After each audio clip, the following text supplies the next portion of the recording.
Well, when I said that was the best win of the season on Game 5, this was probably the worst loss of the season. But, I mean, there's no time to hang our heads. I didn't play very well tonight. 3 turnovers, minus 28 is awful. Luckily for us, we still have another crack at it, and I still have absolute belief in this team that we can go get it done on the road. It will be a tall task, but we are up for it, and I know we will respond.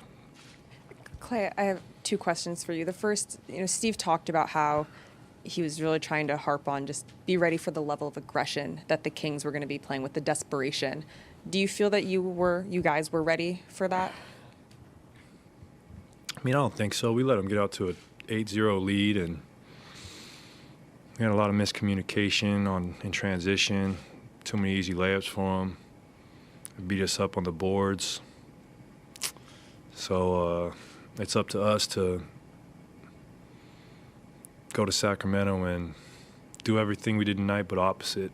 And I know we will respond. I just know this team. I know these guys. I've played at the highest level with them, and I know what we're capable of, and we will respond like the champions we are come Sunday. My second question, as a fellow shooter, as a mentor to a young guy like Jordan, what do you tell him, when he's having a game like this where it's just not falling? We've all been there. Like, I've had terrible slumps during the playoffs, Olympics, at the highest level. Jordan's only 23 years old. Like, we lose as a team, we win as a team. So it wasn't on just JP tonight. I mean, he could come out and get 30 effortlessly on Sunday. So he just got to keep his confidence up. I mean, we didn't execute the way we wanted to. I don't know how it looked on the court. Obviously, you're in the fight and you're trying to, bring that competitive spirit, knowing how tough a closeout game is and knowing that they were going to play with a lot of desperation.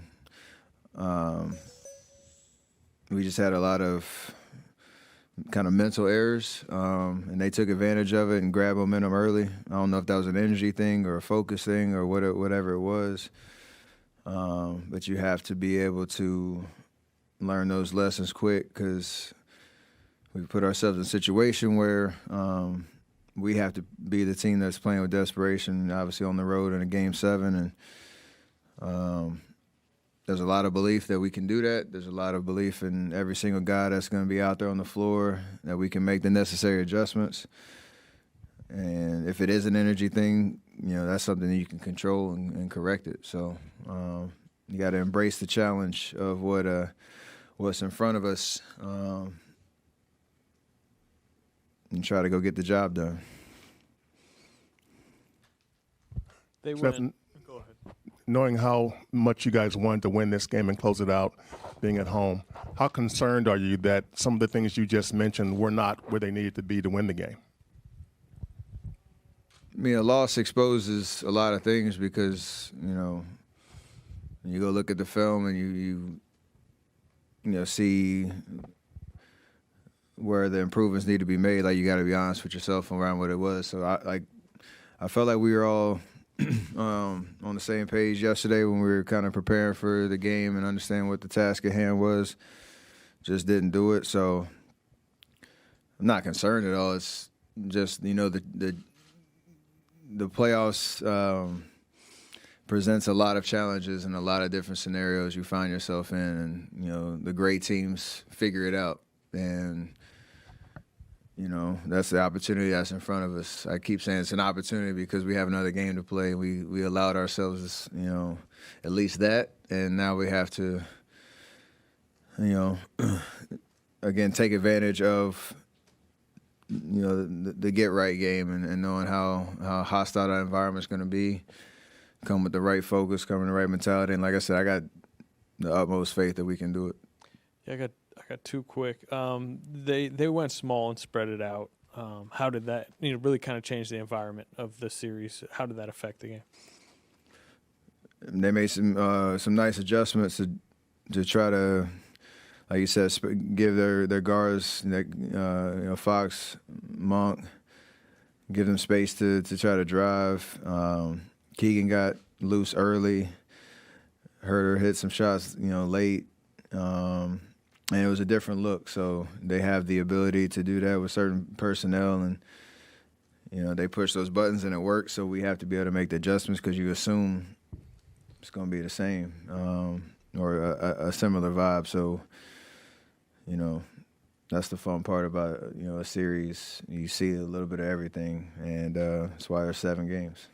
They've also been pretty transparent about they're just trying to run as much as possible. And these now at the end of the series, it's a lot shorter between games, including 12:30 tip Sunday.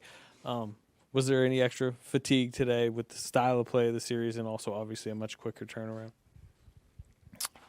I mean, I'm pretty sure you had to ask everybody individually. It felt great and know we can keep up with that pace if we play with our brains at the same time and understand how we can be effective on the defensive end. Not turn the ball over, and